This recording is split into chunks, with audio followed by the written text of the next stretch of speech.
Hello and welcome back to commerce में। दोस्तों हम लोग रहे थे क्लास 12 के अकाउंटेंसी का chapter number 5 admission of partner. आज उसे ही आगे हम कंटिन्यू करेंगे। आज का जो हमारा टॉपिक है वो accounting treatment of reserves and absolute profit and losses. यानी आज हमें ये सीखना है कि अगर किसी पार्टनर का एडमिशन लेते हैं उस केस में हमारे पास ऑलरेडी कुछ लॉसेस या कुछ एक्यूमुलेटेड प्रॉफिट पड़े हुए हैं तो उनका क्या ट्रीटमेंट हम करेंगे। देखो सबसे पहले अगर आप किसी पार्टनर का एडमिशन लेंगे, लेट सपोज हमारे पास ए और बी पार्टनर थे और सी एडमिट हो रहा है, तो सी जब एडमिट होता है तो उस केस में हम अपनी बैलेंस शीट में चेक करते हैं कि हमारे पास क्या क्या लॉसेस और प्रॉफिट्स पड़े हुए हैं। जैसे कि मेरे पास क्या क्या रिजर्व है, देखो रिजर्व है हमारे पास है, नॉर्मल रिजर्व है, जनरल रिजर्व है, प्रॉफिट एंड लॉस भी पड़ा हुआ है, वर्कमैन कंपनसेशन रिजर्व पड़ा हुआ है, इन्वेस्टमेंट फ्लक्चुएशन रिजर्व पड़ा हुआ है, इस साइड कुछ लॉसेस पड़े हुए हैं, डेफर्ड रेवेन्यू एक्सपेंडिचर, ये भी लॉस को इंडिकेट करता है। तो ये सारी चीजों का हम क्या ट्रीटमेंट करेंगे अगर हमारे बुक्स में होगा, कब, जब कोई न्यू पार्टनर एडमिशन लेगा। तो देखो हमें पता है कि जब नया पार्टनर एडमिशन लेता है तो हम क्या करते हैं, अपनी पूरी बैलेंस शीट को रिवैल्यू कर देते हैं। यानी इसमें जो भी एसेट्स लायबिलिटी होता है उसका रिवैल्यूएशन कर देते हैं, जो भी प्रॉफिट एंड लॉसेस होता है, रिजर्व होता है, उसको डिस्ट्रीब्यूट कर देते हैं ताकि आने वाला पार्टनर इसका कोई एडवांटेज या डिसएडवांटेज ना ले।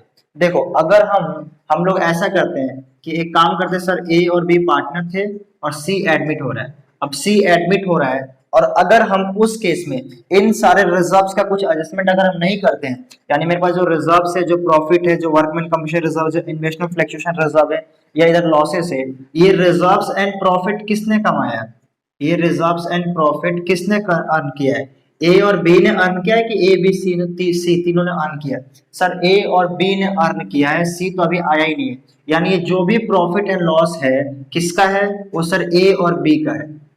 अगर हम इसको बैलेंस शीट में ऐसे ही रहने देते हैं, इसका कुछ नहीं करते हैं, तो क्या होगा, सी एडमिट हो जाएगा। और जैसे ही सी एडमिट होगा उस केस में क्या होगा कि सी की भी कैपिटल यहाँ बैलेंस शीट में आ जाएगी। यानी सी भी क्या हो जाएगा, इस फॉर्म का बराबर का ऑनर बन जाएगा। बराबर का ऑनर का मतलब है जितना उसको हमने शेयर दिया, लेट सपोज 1/4 शेयर दिया तो 1/4 का ये क्या बन जाएगा, ऑनर बन जाएगा। और जैसे ही ये ऑनर बनेगा इस सारे रिजर्व्स और प्रॉफिट में उसका क्या हो जाएगा, ऑनरशिप आ जाएगी। अब ए और बी कह रहे हैं कि अर्न किया हमने और देंगे हम सी को। ऐसा क्यों, सी के आने से पहले हम क्या करते हैं, इन सबको डिस्ट्रीब्यूट कर लेते हैं। सी के एडमिट होने से पहले हम क्या करते हैं, इन सबको डिस्ट्रीब्यूट कर लेते हैं। बिल्कुल सिंपल है, बहुत इजी टॉपिक है, आज ही खत्म हो जाएगा और प्रैक्टिकल क्वेश्चन भी करा दूंगा। यानी अगर कोई न्यू पार्टनर एडमिट होता है तो उस केस में हमारे पास पहले से कोई रिजर्व से एक्यूमुलेटेड प्रॉफिट पड़े होते हैं, हम ओल्ड पार्टनर्स को ओल्ड रेशियो में डिस्ट्रीब्यूट कर देते हैं। यानी पहली एंट्री क्या बनेगी, पहली एंट्री क्या बनेगी, जितने भी रिजर्व्स होंगे मेरे पास, जितने भी प्रॉफिट होंगे उसको मैं क्या करूंगा, ओल्ड पार्टनर में डिस्ट्रीब्यूट कर दूंगा। Reserve account debit, profit and loss account, profit and loss account. देखो जो क्रेडिट बैलेंस होता है ना प्रॉफिट एंड लॉस अकाउंट को, वो प्रॉफिट को इंडिकेट करता है। जब क्रेडिट बैलेंस होता है किसको इंडिकेट करता है, प्रॉफिट को। और हमेशा जो क्रेडिट बैलेंस होता है वो लायबिलिटी साइड लिखा होता है। अगर देखो यहाँ पे बैलेंस शीट बना रखी है ना, अगर यहाँ पे लायबिलिटी है और ये नहीं भी लिखा होता क्रेडिट बैलेंस, तो भी इसका मतलब एक क्रेडिट बैलेंस है क्योंकि लायबिलिटी साइड दिया हुआ है। और अगर एसेट साइड दिया है तो डेबिट बैलेंस है। और जहां बैलेंस शीट बना के नहीं दी होती है, नॉर्मल क्वेश्चन लिखा होता है, वहां क्वेश्चन में ऐसा लिखा होता है profit and loss account, credit balance या डेबिट बैलेंस।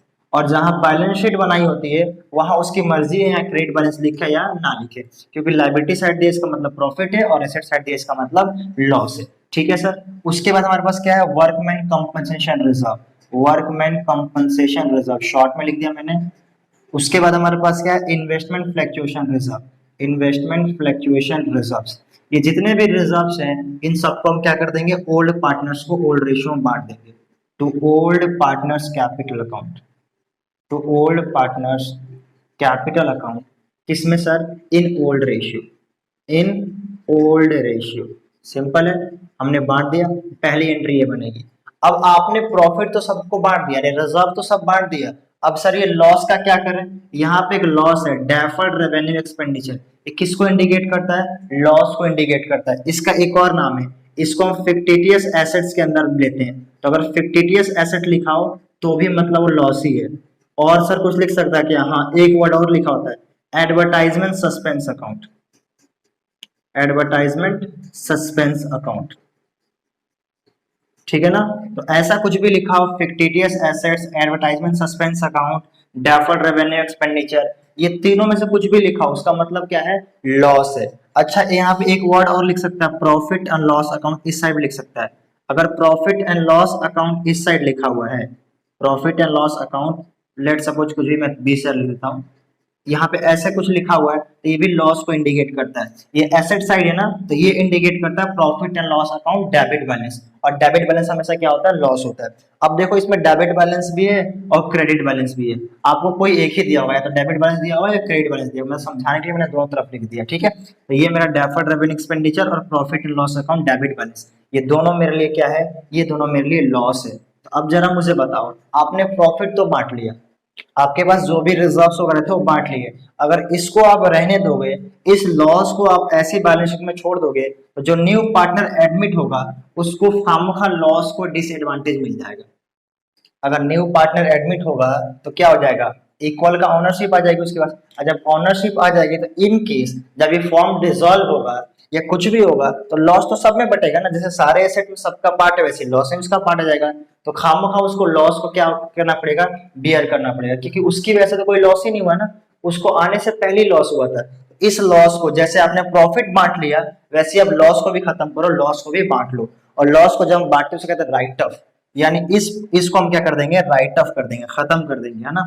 तो हम क्या करेंगे, दूसरी एंट्री बनाएंगे, क्या बनाएंगे सर, दूसरी एंट्री 50ts एसेट लिख दो, एडवर्टाइजमेंट सस्पेंस अकाउंट लिख दो, जो लिखना लिख दो, मैं एडवर्टाइजमेंट सस्पेंस अकाउंट लिख दूँ, advertisement suspense account debit, advertisement suspense account debit. उसके बाद क्या है, profit and loss debit balance, profit and loss account, कौन सा वाला, डेबिट बैलेंस। अच्छा गलत कर दिया मैंने, बांटोगे तो पार्टनर्स कैपिटल में डेबिट होगा ना, तो एंट्री क्या बनेगी, old partners capital account debit, old partners capital account debit to advertisement suspense account, advertisement suspense account to क्या, profit and loss debit balance, profit and loss account, कौन सा sir, debit balance वाला, ठीक है। तो ये दो एंट्री बनेगी इन सब का ट्रीटमेंट करने के लिए इसमें, ठीक है। मैंने प्रॉफिट बांट दिया old partners old capital old ratio में, और लॉस को भी बांट दिया ओल्ड पार्टनर्स ओल्ड रेशियो में। एक चीज इसमें एक्स्ट्रा और है, देखो मैंने यहाँ पे गुडविल भी लिखा है, जानबूझ के मैंने यहाँ पे एक गुडविल भी लिख रखा है। इस गुडविल को हम क्या करते हैं, इसको भी अगर कोई पार्टनर एडमिट होता है उसको रिटर्न ऑफ करते हैं। वैसे जो हम टॉपिक पढ़ रहे हैं इस टॉपिक से इससे कोई लेना देना नहीं, इसको मैं पहले ही पढ़ा चुका हूँ, लेकिन समझा देता हूँ। देखो अगर यहाँ पे हमारे पास एसेट साइड कोई गुडविल दे रखी हो तो एडमिशन के टाइम में भी उसको भी ओल्ड पार्टनर्स ओल्ड रेशियो में राइट ऑफ कर देते हैं। ये कोई एक्युमुलेटेड लॉस नहीं है, ये गुडविल है, इसको भी राइट ऑफ करते हैं, खत्म करते हैं। इसकी भी एंट्री क्या बन जाएगी, अगर मेरी बुक्स में दे रखी हो तो इसको भी हम एंट्री कर देंगे। एंट्री क्या बनेगी, सेम जो ये एंट्री बनाया यहाँ पे, old partners capital account debit, old partners capital account debit to goodwill account, to goodwill account in old ratio, ठीक है ना। इसको क्या बोल देंगे, being goodwill written off, being goodwill written off, ठीक है ना। तो ये मेरी तीन एंट्रीज बन सकती है, गुडविल हो तो गुडविल का अलग एंट्री बन जाएगा, नहीं होगा तो छोड़ दो। बाकी रिजर्व्स प्रॉफिट लॉस को इधर बांट दिया, रिजर्व्स प्रॉफिट को इधर बांट दिया, लॉसेस को हमने इधर बांट दिया। ये दो एंट्री बन के आपका अब ये हमारा अकाउंटिंग ट्रीटमेंट हो जाएगा, ठीक है। यहाँ तक क्लियर है। अब इसके बाद देखो क्या होता है, ये जो हमारे पास रिजर्व बांटा इसमें भी कोई दिक्कत नहीं है, प्रॉफिट एंड लॉस डिस्ट्रीब्यूट किया इसमें भी कोई दिक्कत नहीं है, लेकिन ये जो है ना workman compensation reserve, investment fluctuation reserve, इस दो में और भी केसेस हो सकते हैं। ये तो हमने तब डिस्ट्रीब्यूट करेंगे जब उसमें कोई एडजस्टमेंट नहीं होगी, इसके अंदर हमें एडजस्टमेंट्स आती है, इसके अंदर भी हमें एडजस्टमेंट पढ़नी पड़ती है और इसके अंदर भी हमें एडजस्टमेंट्स पढ़नी पड़ती है। ये तो मैंने नॉर्मल केस बताया जो एकदम सिंपल हो, मतलब सब कुछ दिया हुआ है और इन दोनों का कोई भी एडजस्टमेंट क्वेश्चन में नहीं है, यानी उनका क्लेम नहीं है या कुछ भी मार्केट में इन्वेस्टमेंट का फ्लक्चुएशन नहीं है, तब हम इसको डिस्ट्रीब्यूट कर देते हैं। अगर होगा तो क्या करेंगे अभी देखते हैं, क्लियर है ना। अगर कुछ नहीं होगा तो हम नॉर्मली इसको ऐसे डिस्ट्रीब्यूट कर देंगे, इसको ऐसे डिस्ट्रीब्यूट कर देंगे। अगर सर इन दोनों में एडजस्टमेंट होगा तो ऐसे रिजर्व को डिस्ट्रीब्यूट कर दो, प्रॉफिट एंड लॉस को डिस्ट्रीब्यूट कर दो, और इन दोनों को एडजस्टमेंट्स करने के बाद अगर बचा तो डिस्ट्रीब्यूट होगा, नहीं बचा तो डिस्ट्रीब्यूट नहीं होगा। और इसमें तो कोई एडजस्टमेंट होता नहीं है, लॉस है तो लॉस राइट ऑफ ही होगा। तो अब हम पढ़ते हैं वर्कमैन कंपनसेशन रिजर्व का क्या क्या एडजस्टमेंट्स हो सकता है, उसका क्या मतलब है, इन्वेस्टमेंट फ्लक्चुएशन रिजर्व की क्या एडजस्टमेंट बन सकती है और उसका क्या मतलब है। देखो वैसे तो ये वाला टॉपिक मैंने चैप्टर नंबर 4 या change in profit sharing ratio में करा दिया था, और वहां पे जो टॉपिक था as it is same to same, एक वर्ड भी चेंज नहीं है, ऐसे यहाँ पे भी होगा। तो अगर आपने पहले वाली वीडियो सारी देखी है, चैप्टर 4 की देख रखी है, तो ये आपको देखने की जरूरत ही नहीं है, क्योंकि वहां पे भी रेशियो चेंज हो रहा था और यहाँ पे भी एडमिशन की वजह से रेशियो चेंज होगा। तो वहां पे भी सेम जो एडजस्टमेंट्स हो रही थी, यहाँ पे भी वही एडजस्टमेंट्स होगा। लेकिन सर वो तो चेंज इन प्रॉफिट शेड्यूल था, ये तो एडमिशन था यार, वहां पे रेशियो चेंज हो रहा था ना, और यहाँ पे एडमिशन की वजह से रेशियो चेंज होगा, ठीक है ना। देखो वहां पे क्या सिस्टम था, वहां पे वही पार्टनर्स थे, रेशियो चेंज कर रहे थे। यहाँ पे न्यू पार्टनर की वजह से रेशियो चेंज होगा, लेकिन न्यू पार्टनर अभी एडमिट हुआ तो नहीं है ना, एडमिट होने से पहले हम इसको राइट ऑफ कर देंगे। तो जैसे वहां पे आपने एडजस्टमेंट किया था, सेम एज इट इज यहाँ पे होगा। फिर भी एक बार अलग से हम क्या करते हैं, इसको पढ़ लेते हैं। तो अब बेसिकली हमें क्या पढ़ना है, ये दो टॉपिक अभी एडजस्टमेंट के साथ पढ़ने हैं, बाकी नॉर्मल केस में तो आपको ये कंप्लीट हो गया। देखो सबसे पहले हमें ये समझना होगा कि सर वर्कमैन कंपनसेशन रिजर्व होता क्या है और इसे क्यों बनाया जाता है। तो देखो वर्कमैन कंपनसेशन रिजर्व, इसको शॉर्ट में मैं WCR लिख देता हूँ, ताकि हर बार में WCR लिखूंगा तो आप ये समझ जाना कि वर्कमैन कंपनसेशन रिजर्व में लिखना चाहता हूँ। देखो वर्कमैन कंपनसेशन रिजर्व क्या होता है, एक जो हमारे पास बिजनेस होता है ना, जैसे फैक्ट्री हो गया या किसी भी टाइप का बिजनेस हो गया, उसमें बहुत सारे मजदूर काम करते हैं, बहुत सारे मजदूर काम करते हैं, और इसमें बहुत हैवी हैवी मशीनरी लगी होती है। अब क्या होता है कि किसी का एक्सीडेंटली कुछ हो जाता है, एक्सीडेंटली किसी का हाथ कट गया, किसी का पैर कट गया, किसी की डेथ हो गई, या किसी भी वर्कर्स का कुछ भी हो गया, किसी भी वर्कर को एक्सीडेंटली कोई भी नुकसान हो गया, तो उस केस में क्या करते हैं, कंपनी कुछ पहले से रिजर्व बना के रखती है उनको कंपनसेशन देने के लिए। ऐसा क्यों, देखो एक तो ये गवर्नमेंट का रूल भी है, लेबर लॉ में बोला गया कि आप कुछ परसेंट इतना आपको वर्कमैन कंपनसेशन बना के रखना पड़ेगा। और दूसरी बात इसलिए कि अगर एक्सीडेंटली उसको कुछ हो जाता है तो कंपनी के पास अचानक इतना पैसा नहीं हो पाता है, या उसके पास लोड ना पड़े कि अचानक से मैं 10 लाख या 20 लाख कहाँ से दूंगा, इसलिए गवर्नमेंट ही बोलती है कि भाई साहब आप इतना रिजर्व बना के हमेशा रखो। यानी हर कोई कंपनी, जिस टाइप की भी कंपनी हो जहाँ वर्कर काम करते हैं, वहां आपको वर्कमैन कंपनसेशन रिजर्व बना के रखना ही पड़ता है वर्कर्स के लिए। सर अगर यूज नहीं हुआ तो, वर्कमैन कंपनसेशन किसी का कुछ हुआ नहीं तो वो फिर किसका पैसा है। अगर देखो वर्कमैन कंपनसेशन है कोई यूज नहीं है, इसका मतलब नो एडजस्टमेंट, एडजस्टमेंट नहीं है तो मैंने इसे पहले बता चुका, उसको डिस्ट्रीब्यूट हम कर देंगे सीधे सीधे पार्टनर्स में, ऑनर्स में डिस्ट्रीब्यूट कर देंगे। लेकिन अगर क्लेम आ गया, यानी किसी वर्कर का कुछ हो गया, हाथ पैर कट गया या कुछ भी हो गई, तो उस केस में हम क्या करेंगे, ये हमें अभी देखना है।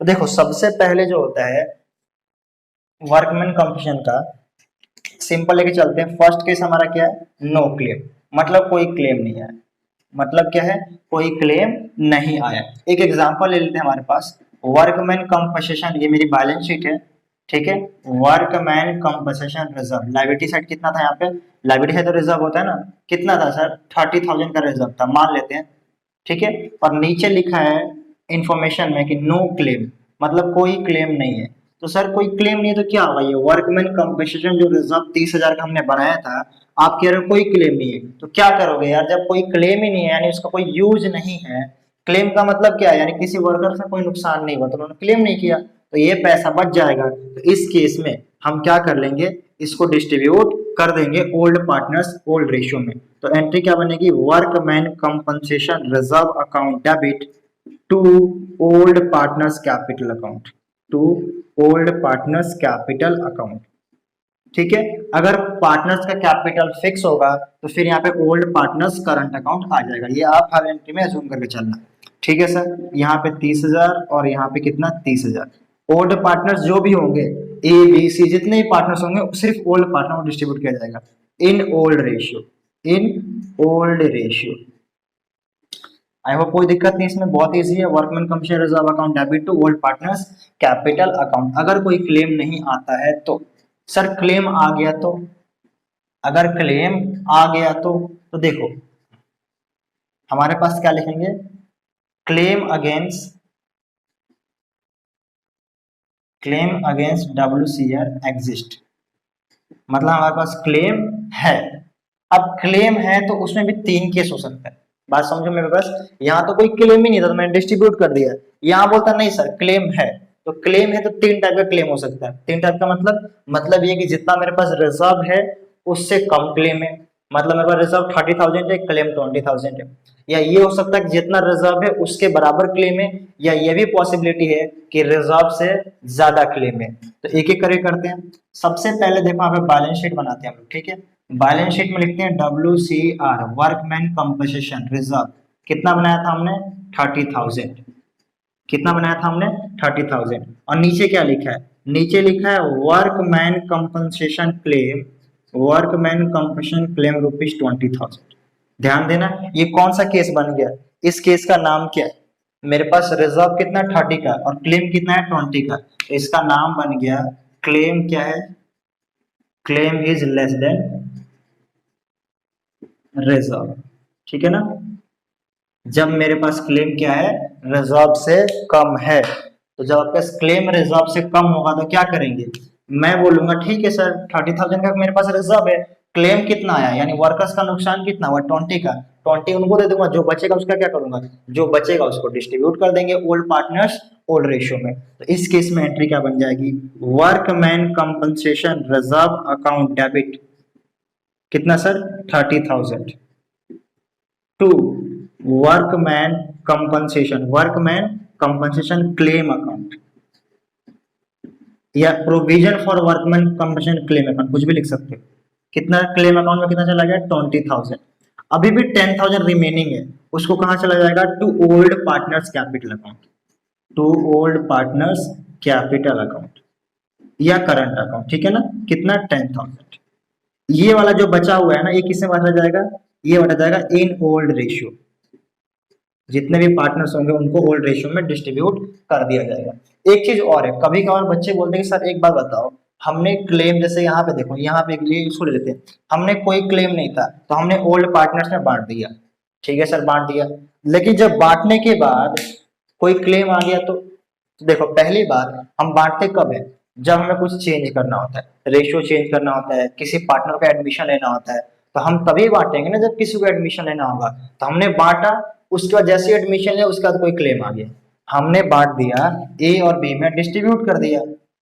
उसके बाद सी एडमिट हो गया, और सी के एडमिट होने के बाद 30,000 का क्लेम आ गया, तब क्या करेंगे?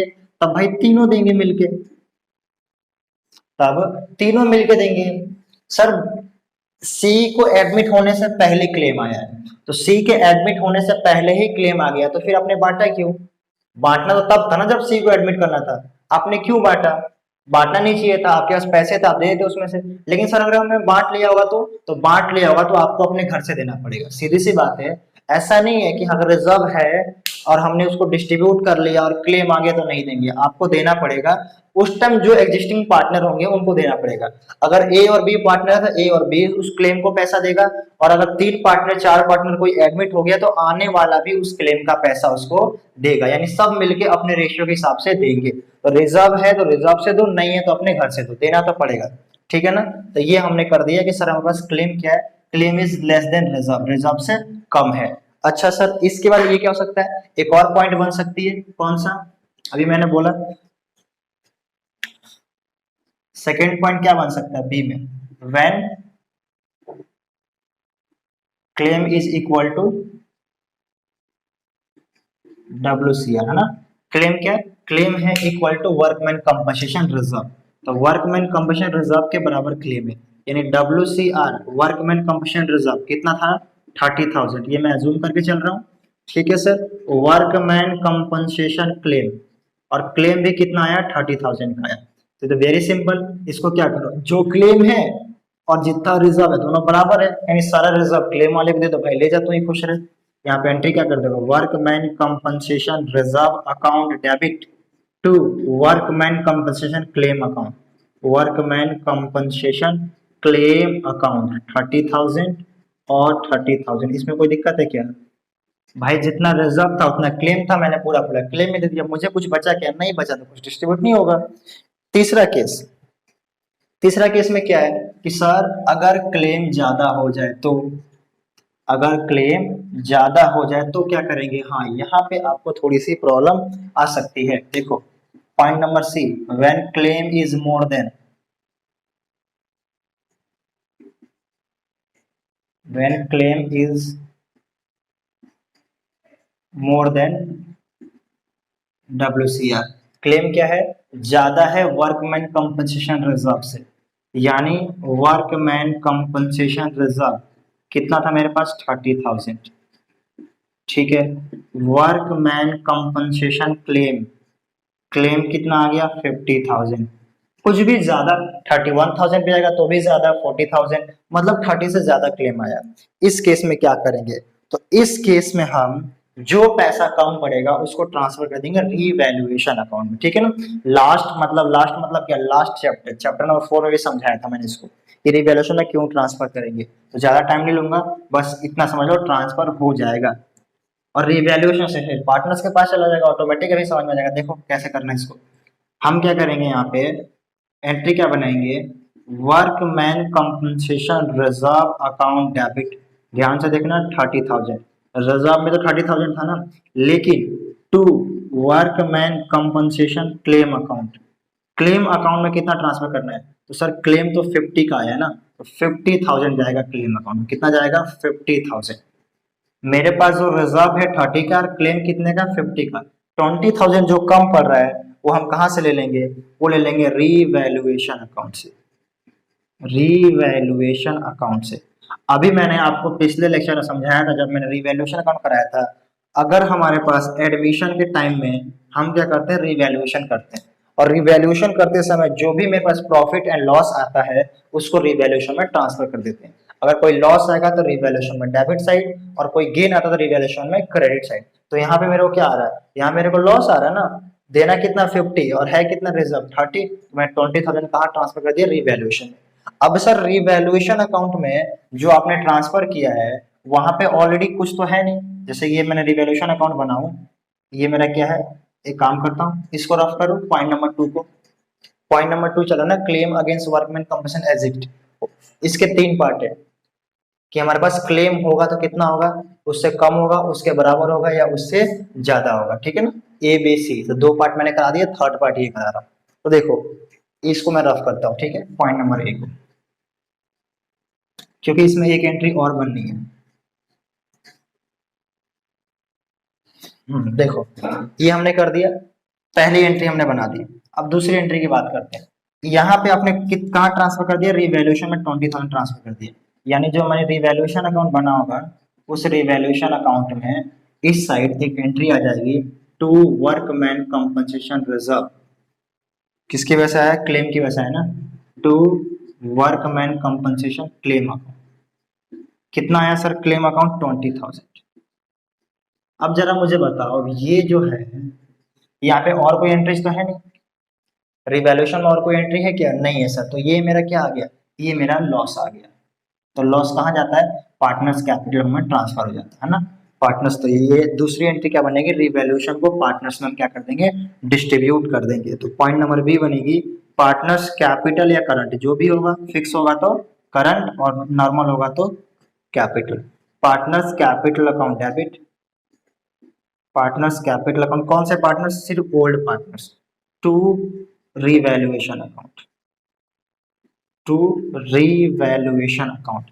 कितना सर 20,000 और 20,000, किसमें, in old ratio, in old ratio, ठीक है ना।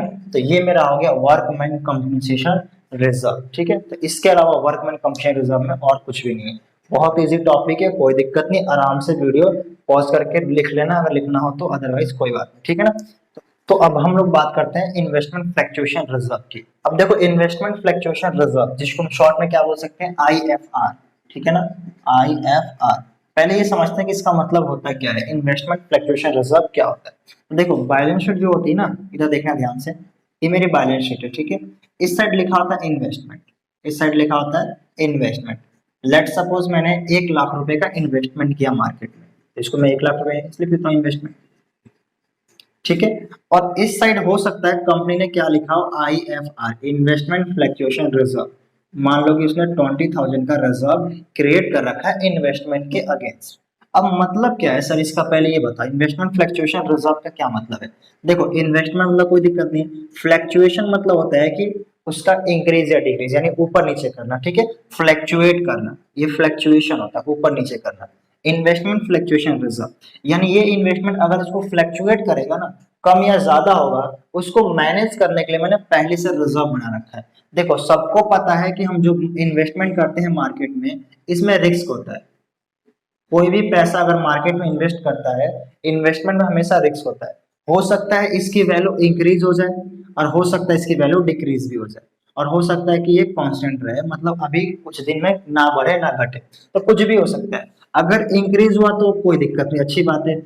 अगर कांस्टेंट रहा तो भी ठीक है, चलेगा। लेकिन अगर डिक्रीज हो गया तो हमें क्या होगा, अगर मेरा इन्वेस्टमेंट की वैल्यू डिक्रीज होगा तो मेरा क्या हो जाएगा, लॉस हो जाएगा। लेट सपोज इसमें से हमने इन्वेस्ट किया था 1 लाख और मिला 90,000, सर ऐसा होता है क्या? हाँ भाई होता है, पॉसिबिलिटी, मार्केट में कुछ भी हो सकता है, रिस्क है, कोई दिक्कत नहीं। आप पैसा इन्वेस्ट करोगे तो जितना बढ़ने का रिस्क है उतना घटने का भी रिस्क लगा रहता है। देखो कुछ कुछ चीजें होती है, टाइप्स ऑफ मार्केट सिक्योरिटीज होती है कि आप कहाँ इन्वेस्ट कर रहे हो। कहीं रिस्क ज्यादा होता है तो रिवॉर्ड्स भी ज्यादा होते हैं, कहीं रिस्क कम होता है तो रिवॉर्ड भी कम होते हैं, तो बहुत अलग अलग टाइप की मार्केट होती है। तो हम ये मान के चलते हैं कि हमारा 90,000 रिटर्न मिला, ये पॉसिबल है, ऐसा नहीं कि पॉसिबल नहीं है कि मैंने 1 लाख इन्वेस्ट किया तो रिटर्न उससे कम मिलेगा। ये बहुत 100% पॉसिबल है कि आपने जितना रिटर्न किया उससे कम भी, जितना आपने इन्वेस्ट किया उससे रिटर्न आपको कम भी आ सकता है, पॉसिबिलिटी है, ठीक है ना। तो रिटर्न कितना है, 90,000, मैंने इन्वेस्ट कितना किया था, 1 लाख रुपए। अब मेरे को 10,000 का लॉस हो गया ना, अब इस लॉस को कवर मैं कहां से करूं, तो इसलिए मैंने पहले से कुछ रिजर्व बना के रखा था। सर अगर रिजर्व नहीं बनाया होगा तो नहीं बनाया होगा तो फिर क्वेश्चन ही खत्म, टॉपिक खत्म। अगर नहीं बनाया होगा डायरेक्ट लॉस है, लॉस प्रॉफिट है, लॉस है डेबिट साइड डालो। अगर बना रखा है तो अच्छी बात है, नहीं बना तो लॉस तो है ही। अगर हमने रिजर्व बनाया है तो इस 10,000 का हम यहाँ से कवर कर लेंगे, तो इसलिए हम इन्वेस्टमेंट फ्लक्चुएशन रिजर्व बनाते हैं। सर ऐसा भी पॉसिबल है क्या कि जितना मेरे पास रिजर्व है उससे ज्यादा लॉस हो जाए? हाँ ये भी पॉसिबल है। ये सारे केस जैसे उसका था ना WCR का केसेस थे, इसके भी 4-5 केसेस है, वो मैं अभी करा दे रहा हूँ। हमारे पास क्या हो सकता है, जितना मेरे पास क्या है रिजर्व है उससे ज्यादा लॉस हो सकता है, जितना रिजर्व है उससे कम लॉस हो सकता है, जितना रिजर्व है उतना ही लॉस हो सकता है, और लॉस नहीं भी हो सकता है, प्रॉफिट भी हो सकता है, कुछ भी हो सकता है। तो सारे केस में हम क्या करते हैं, एक एक करके देखते हैं एडजस्टमेंट क्या बनेगा हमारा। आई होप आपको क्लियर हो गया हो इन्वेस्टमेंट फ्लक्चुएशन रिजर्व क्या होता है। अब देखो सबसे पहला हम, अच्छा एक चीज और समझानी थी मेरे को यहाँ पे।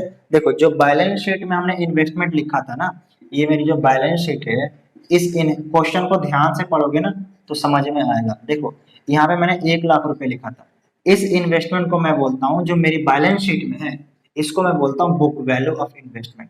क्या बोलते हैं इसको? Book value of investment. Book value of investment यानी जो मैंने इन्वेस्टमेंट किया उसकी बुक वैल्यू कितनी है, तो sir book value of investment है 1 लाख रुपए। और अभी इसकी करंट में, अभी करंट में मार्केट में इसकी कितनी वैल्यू है, मतलब मैंने इन्वेस्ट किया, हो सकता है मार्केट में भी 1 लाख ही हो, ना बढ़ा हो ना घटा हो सकता है इंक्रीज हो गया हो सकता है डिक्रीज हो गया हो। लेट सपोज मार्केट में ना 1,10,000 रुपए हो, बढ़ के हो गया है, तो जो अभी करंट पोजीशन जो उसकी मार्केट में है इसको बोलते हैं मार्केट वैल्यू। क्या बोलते हैं? मार्केट वैल्यू ऑफ इन्वेस्टमेंट, ठीक है ना। तो हमेशा बुक वैल्यू और मार्केट वैल्यू को कंपेयर करके गेन या लॉस निकाला जाता है। अभी देखो मेरी बुक वैल्यू कितनी है, 1 लाख, मतलब यानी कि मैंने 1 लाख रुपए इन्वेस्ट किया था, लेकिन मार्केट में उसकी वैल्यू कितनी है, 1,10,000। तो मेरे पास क्या हो रहा है, यहाँ पे गेन हो रहा है मेरे को, कितने का, 10,000 का। तो इस केस में यहाँ पे जो रिजर्व है इन्वेस्टमेंट फ्लक्चुएशन रिजर्व 20,000, इसका कोई यूज नहीं है। यूज नहीं है इन द सेंस क्योंकि मेरे पास गेन हो रहा, तो मैं इसका क्या करूंगा, इसका कुछ नहीं करूंगा, इसका नॉर्मल पार्टनर्स में डिस्ट्रीब्यूट कर दूंगा। बोलूंगा भाई खुशी है, रिजर्व ले जाओ, रिजर्व का कोई काम ही नहीं क्योंकि मार्केट में हमारा गेन हो रहा है। फिर से वही क्वेश्चन कि सर अगर बांटने के बाद लॉस हो गया तो फिर सब वेयर करेंगे क्योंकि आपने बांट लिया था। पॉसिबल है, लॉस भी हो सकता है गेन भी हो सकता है, ठीक है। अगर सर मेरे पास मार्केट वैल्यू 90,000 हो जाए तो, ना 80,000 हो जाए तो, 2 लाख हो जाए तो, कुछ भी हो सकता है। पहले इतना समझो, इसे मार्केट वैल्यू बोलते हैं और इसे बुक वैल्यू बोलते हैं। ये तो नॉर्मल इन्वेस्टमेंट फ्लक्चुएशन रिजर्व तो है ही, ठीक है। और हमेशा जो क्वेश्चन होगा बैलेंस शीट दिया होगा तो आपको मार्केट वैल्यू बुक वैल्यू शायद ना भी बोले, क्योंकि यहाँ पे जो बैलेंस शीट में लिखा है ये क्या है, ये बुक वैल्यू है। और नीचे लिखा होगा market value of investment rupees 1,10,000, 90,000, 80,000, ऐसा कुछ भी लिखा होगा। तो आप इन दोनों को हमेशा कंपेयर करके देखना कि गेन हो रहा है कि लॉस हो रहा है। दूसरी बात, अगर आपके पास बैलेंस शीट नहीं दिया, नॉर्मल क्वेश्चन राइटिंग में, तो वहां लिखेगा book value of the investment 1 lakh and market value of investment etcetera etcetera कुछ भी लिखेगा। तो इस बात का हमेशा आप लोग ध्यान रखना, ठीक है। अब देखते हैं हम क्वेश्चंस कैसे करने इसके, यानी क्या क्या केसेस इसके बनते हैं। बहुत इजी कॉन्सेप्ट है, आराम से समझो, कोई दिक्कत नहीं। अगर नहीं समझ में आ रहा है तो कमेंट करके पूछ लेना मेरे से। अगर फिर भी कोई दिक्कत हो तो हमारा टेलीग्राम पे ग्रुप ज्वाइन करना, लिंक मैंने डिस्क्रिप्शन में दे दिया है और वहां से आप पूछ सकते हैं। सबसे पहले बात करते हैं no change in investments, no change in market value of investment, market value of the investment, है ना। मतलब कुछ भी चेंज ही नहीं हुआ। ये मेरी बैलेंस शीट थी, ऐसे मैं समझाने के लिए लिख रहा हूँ, ठीक है। यहाँ पे मेरा इन्वेस्टमेंट फ्लक्चुएशन रिजर्व कितना लिखा मैंने, 20,000, ठीक है सर, अच्छी बात है। और यहाँ पे मैंने इन्वेस्टमेंट लिख दिया 1 लाख रुपीज, ठीक है। और नीचे क्या लिखा है, नीचे दो चीज लिख सकता है, या तो लिखेगा मार्केट, क्या लिखेगा ध्यान से देखो, market value of investment is same is 1 lakh. मतलब क्या, जितना इन्वेस्टमेंट किया था उतना ही है, कोई चेंज नहीं हुआ। या फिर लिख दे नीचे no change in market value. दोनों का मतलब एक ही है ना। यहाँ कह रहा है कि जितना इन्वेस्टमेंट आपने किया था उतनी वैल्यू है, मतलब नो चेंज। या साफ लिखा हुआ नो चेंज, मतलब तो भी नो चेंज। मतलब मैं ये कहना चाहता हूँ कि यहाँ पे आपको कोई गेन या लॉस हुआ क्या, नहीं सर, जितना इन्वेस्ट किया था मार्केट में उसकी वैल्यू भी उतना ही है। तो अगर ऐसा कुछ लिखा हो तो इसका हम क्या करेंगे, इसको हम ओल्ड पार्टनर्स में डिस्ट्रीब्यूट कर देंगे। क्यों, क्योंकि अगर नहीं डिस्ट्रीब्यूट करते हैं तो आने वाला पार्टनर इसका बेनिफिट ले लेगा, रिजर्व में उसका हिस्सा बन जाएगा जो कि उसका नहीं है। और अगर आने के बाद जरूरत पड़ी तो फिर वो भी देगा, जैसे हम बनाएंगे रिजर्व, कुछ पार्ट वो भी देगा, उसका भी पार्ट उसमें रहेगा, डिस्ट्रीब्यूट करेंगे तो फिर उसको भी मिलेगा, ठीक है ना। ये तो हमारा, इसको हम डिस्ट्रीब्यूट कर देंगे। एंट्री क्या बन जाएगी, investment fluctuation reserve account debit, reserve account debit to old partners capital account, to old partners capital या करंट कुछ भी हो सकता है, ओल्ड पार्टनर्स कैपिटल अकाउंट किसमें sir, in old ratio, in old ratio, ठीक है। अब दूसरे केस की बात है कि सर चेंज हुआ है, when market value of investment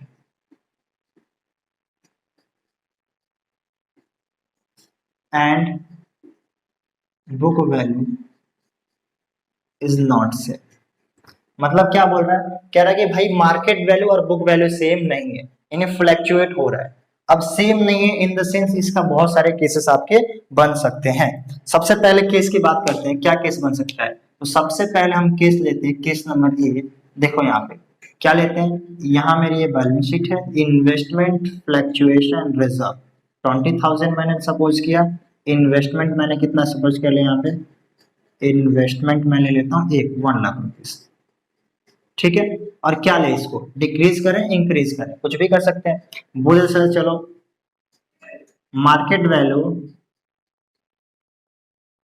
market value of investment, market value of investment is rupees 90,000। कितना है, 90,000, यानी क्या हुआ, कम हो गया ना। इन्वेस्टमेंट्स मेरे पास कितने थे, इन्वेस्टमेंट की वैल्यू कितनी थी मेरे पास, तो सर इन्वेस्टमेंट्स की वैल्यू थी मेरे पास 1 लाख रुपए, और मार्केट वैल्यू कितनी हो गई इसकी, 90,000, यानी 10,000 रुपीज मेरे क्या हो गया, लॉस हो गया। तो मैं इस IFR से 10,000 इन्वेस्टमेंट ट्रांसफर कर दूंगा, जो बचेगा पार्टनर्स में डिस्ट्रीब्यूट कर दूंगा। यानी इसकी एंट्री क्या बनेगी, investment fluctuation reserve account debit, कितना sir, 20,000 to investment account, investment में क्यों ट्रांसफर कर रहा हूँ 10,000, ताकि मेरा लॉस कवर हो जाए। 10,000 वहां ट्रांसफर कर दिया, और जो 10,000 बचा है वो कहाँ चला जाएगा, old partners capital account. Old partners capital account कितना, 10,000।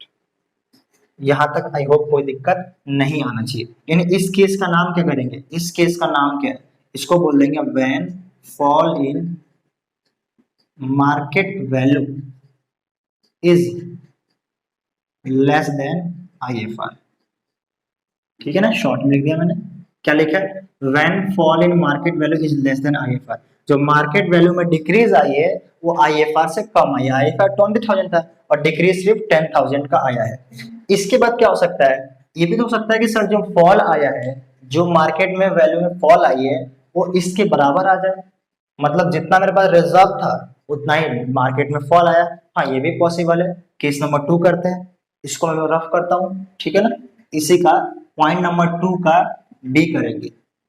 पॉइंट नंबर 2 का क्या करेंगे, बी करेंगे। और बी में हम क्या लिखेंगे, तो बी में हमारा है when fall in market value equal to IFR, है ना। जो मार्केट वैल्यू में फॉल है वो IFR के बराबर है।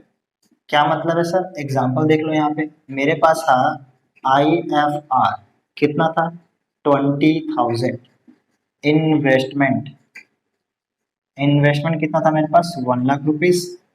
और नीचे लिखा मार्केट वैल्यू, शॉर्ट में लिख दिया, ऑफ इन्वेस्टमेंट कितना, 80,000। यानी जितना रिजर्व उतना ही मेरे पास फॉल। तो क्या करूंगा इस केस में, मुझे कुछ बचेगा क्या, नहीं सर, पूरा का पूरा इन्वेस्टमेंट में ट्रांसफर कर दो। हम बोलेंगे भाई ले जा, तू ही कुछ रहे। Investment account, investment fluctuation reserve account debit to investment account, to investment account कितना, 20,000।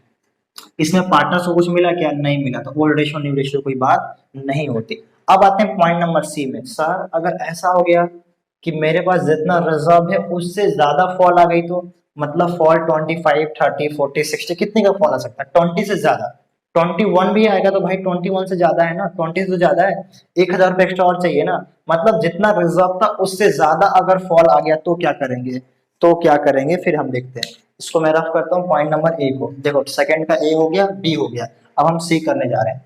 और सी को मैं क्या करता हूँ, यहाँ कर देता हूँ रफ करके इसको, ठीक है। देखो जी, अब पॉइंट नंबर सी क्या कहता है, पॉइंट नंबर सी कहता है when fall in market value, when fall in market value of the, छोड़ो, when fall in market value is more than IFR। Short में लिखो, क्यों इतना टाइम पास करना, ठीक है। When fall in market value is more than IFR, IFR से ज्यादा फॉल आ गया। एग्जांपल के लिए यहाँ बनाते हैं फिर से बैलेंस शीट। ये मेरा investment fluctuation reserve 20,000, investment 1,00,000 rupees, ठीक है। और यहाँ पे मेरी मार्केट वैल्यू जो है, मार्केट वैल्यू कितना लो बताओ, कुछ भी ले सकते हैं, 65 ले लें, चलो सर 65,000 की मार्केट वैल्यू है। मेरे पास कितने का फॉल है, 35 का फॉल है ना, कंपेयर हो रहा है। और चाहिए मेरे को 20,000 ही है और 35 चाहिए, यानी 15,000 का और मेरे को एक्सेस नेसेसरी है। जो ज्यादा पड़ेगा, यानी जो मेरे को एक्सेस चाहिए, क्या हो रहा है, लॉस हो रहा है। लॉस हो रहा है तो कहाँ जाएगा, रिवैल्यूएशन में। पता ही आप लोगों को, देखो सिंपल। तो फर्स्ट एंट्री में क्या करूंगा, investment fluctuation reserve account debit कितना सर, 20,000। और to investment account, to investment account, और इन्वेस्टमेंट अकाउंट में मुझे कितना सेंड करना है, 35 मेरे को वहां पे दिखाना है। और है कितना, 20,000, 15,000 रुपये की कमी है, ये कहाँ चला जाएगा, रीवैल्यूएशन अकाउंट डेबिट कितना, 15,000। अब सेम वही सिस्टम आ गया जो हमने वर्कमैन कंपटीशन किया था। जब रिवैल्यूएशन डेबिट को, रिवैल्यूएशन में लॉस आएगा, और वो लॉस किसको जाएगा, पार्टनर्स को जाएगा। तो यहाँ पे सेकेंड एंट्री बनेगी old partners capital account debit, old partners capital account debit to revaluation account, to revaluation account in old ratio, in old ratio. अब एक चीज बच्चे और पूछते हैं कि सर एक बात बताओ, आपने रीवैल्यूएशन में ट्रांसफर किया, फिर उसको हमने क्या कर दिया, पार्टनर्स में डिस्ट्रीब्यूट कर दिया, यानी राइट ऑफ कर दिया लॉस को। उससे सर डायरेक्ट हम ये एंट्री नहीं बना सकते क्या, investment fluctuation reserve account debit, old partners capital account debit, जितना कम पड़ेगा 15,000 ओल्ड पार्टनर्स कैपिटल से ले लेंगे और डायरेक्ट इन्वेस्टमेंट सेंड कर देंगे। क्या हम ये एंट्री नहीं कर सकते क्या, नहीं कर सकते। इसलिए क्यों, वैसे इफेक्ट तो सेम आएगा, करोगे तो आंसर आ जाएगा, लेकिन देखो हम रिवैल्यूएशन में क्यों सेंड करते हैं, क्योंकि रिवैल्यूएशन में ऑलरेडी बहुत सारे प्रॉफिट एंड लॉसेस होते हैं, समझ रहे हो ना। हमने इससे पहले लास्ट लेक्चर, मैंने इससे पहले जो लेक्चर था उसमें रिवैल्यूएशन तो पढ़ाया था ना। देखो रिवैल्यूएशन में बहुत सारी गेन होता है, बहुत सारे लॉसेस होते हैं, तो क्या पता ये वहीं पे सेट अप हो जाए। नेट जो लॉस या जो नेट गेन आएगा उसको हम ट्रांसफर करेंगे, एक एक को अलग अलग ट्रांसफर करना जरूरी है क्या, तो सर फिर यहाँ पे आप क्यों ट्रांसफर कर रहे हो एक को, क्योंकि यहाँ पे एक ही है इसलिए एक को ट्रांसफर कर रहा हूँ। जैसे कि अगर प्रैक्टिकल क्वेश्चन होता तो मैं ये एंट्री थोड़ी बनाता, ये प्रैक्टिकल क्वेश्चन में ये मैंने जो ट्रांसफर किया रिवैल्यूएशन, रिवैल्यूएशन चला गया, रिवैल्यूएशन में क्या आ जाता है, ये आ जाता है यहाँ पे आ जाता है वर्कमैन, क्या है ये इन्वेस्टमेंट है ना, टू इन्वेस्टमेंट कितना 15,000, यहाँ पे और भी होता कोई लॉस 10,000 15,000, बहुत सारे लॉसेस होते हैं, यहाँ पे कोई गेन गेन होता है और हो सकता है कि लास्ट में 20,000 का नेट गेन बचे, तो नेट गेन का जो डिस्ट्रीब्यूट होता है उसकी एंट्री बनाता है। कहने का मतलब रिवैल्यूएशन में बहुत सारे आइटम पहले से होते हैं, इसलिए हम ट्रांसफर करते हैं, जो भी नेट लॉस या नेट गेन आएगा वहां से हम क्या करेंगे, उसकी एंट्री पास कर देते हैं। यहाँ पे फिलहाल ऐसे जो हम एज्यूम कर रहे हैं एक एक केस, और हर एक केस में तो भाई एक ही एंट्री बन रही है, इसलिए मैं ट्रांसफर करके उसको मजबूरन डिस्ट्रीब्यूट कर दे रहा हूँ। अब एक और लास्ट केस बचता है इसमें, इसमें एक केस एक्स्ट्रा है वर्कमैन कॉम्पनसेशन वाले से।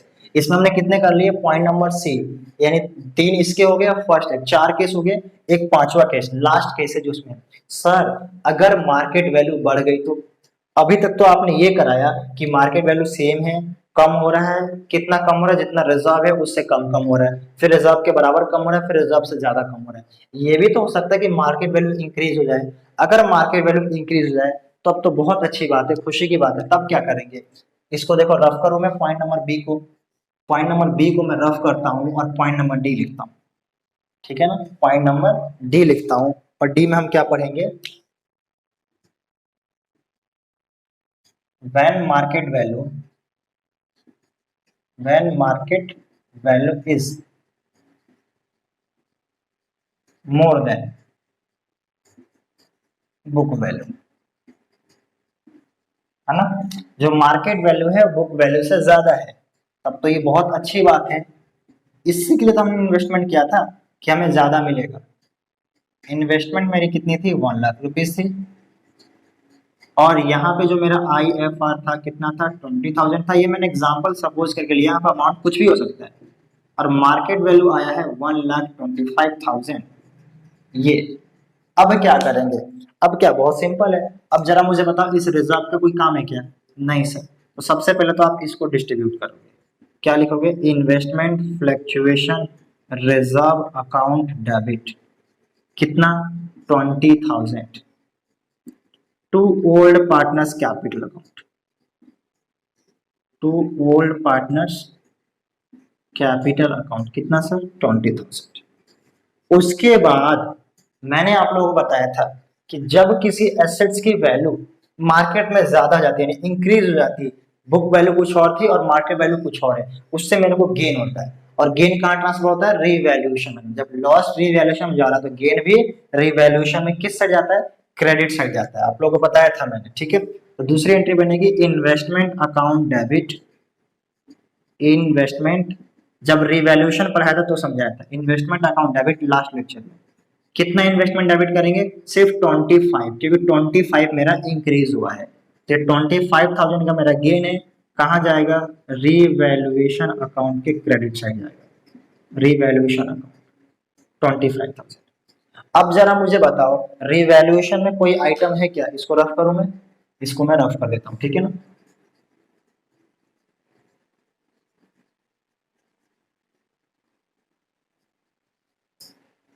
इसमें 3 एंट्री बनेगी, एंट्री नंबर 1 बना दिया, एंट्री नंबर 2 बना दिया। अब देखो रिवैल्यूएशन अकाउंट है मेरा ये, इधर साइड आ गया बाय इन्वेस्टमेंट, कितना 25,000, ठीक है ना।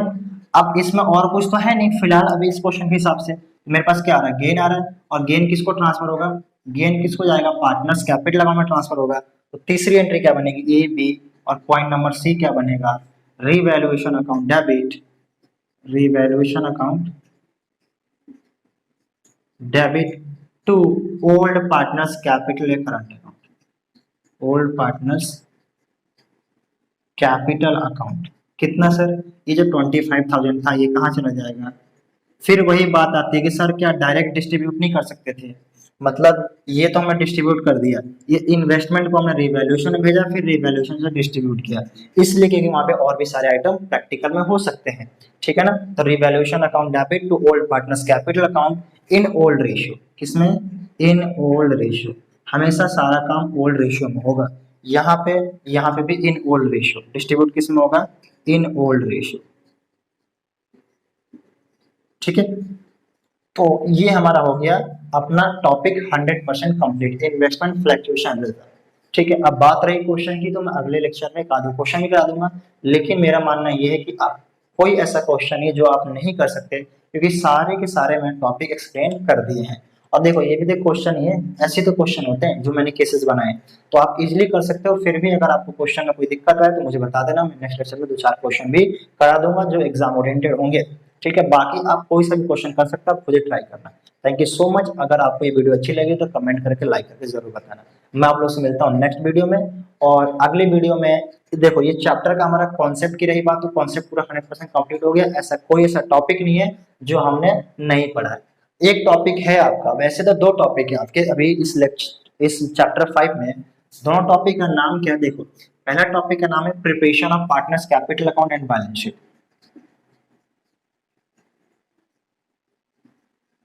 Preparation of partners capital account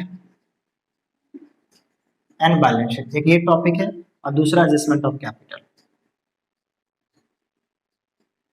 ठीक है। तो एडजस्टमेंट्स ऑफ कैपिटल तो आपका इस साल सिलेबस में है ही नहीं, यानी जो बच्चा 20-21 में पेपर दे रहे हैं, 20-21 2021 मार्च में इसका एग्जाम होगा, उसके लिए बात कर रहा हूँ। अगर उसके बाद होगा तो उनके लिए है, तो 20-21 में जो एग्जाम देंगे उनके लिए एडजस्टमेंट ऑफ कैपिटल इस चैप्टर से रिमूव कर देगा, पूरा रिमूव कर देगा। यानी एक टॉपिक बनता है preparation of partners capital account balance sheet, और ये भी कोई टॉपिक नहीं है।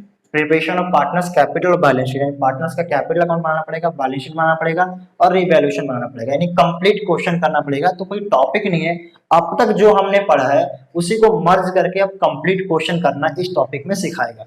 तो वैसे कॉन्सेप्चुअली आपका टॉपिक 100% कंप्लीट हो चुका, कोई ऐसा टॉपिक नहीं बचा है जो आप नहीं कर सकते। तो आप क्वेश्चन खुद करो, जो क्वेश्चन ना हो मैं बोल देना, मैं करा दूंगा। दूसरी बात, अगले लेक्चर में एक लेक्चर और दूंगा इसी चैप्टर में, इस टॉपिक का प्रिपरेशन ऑफ पार्टनर्स कैपिटल का मैं 3-4 प्रैक्टिकल क्वेश्चन करा दूंगा जो आपके एग्जाम ओरिएंटेड होंगे और जो आपके एग्जाम में आए हुए होंगे। इससे क्या होगा कि आपका थोड़ा सा पार्टनर्स कैपिटल बैलेंस शीट भी थोड़ा सा और स्ट्रांग हो जाएगा, जो आपने पहले पढ़ रखी है, और आपके टॉपिक भी ये हो जाएगा। फिर से बोल रहा हूँ कोई टॉपिक नहीं है, लेकिन फिर मैं इस टॉपिक को करा दूंगा।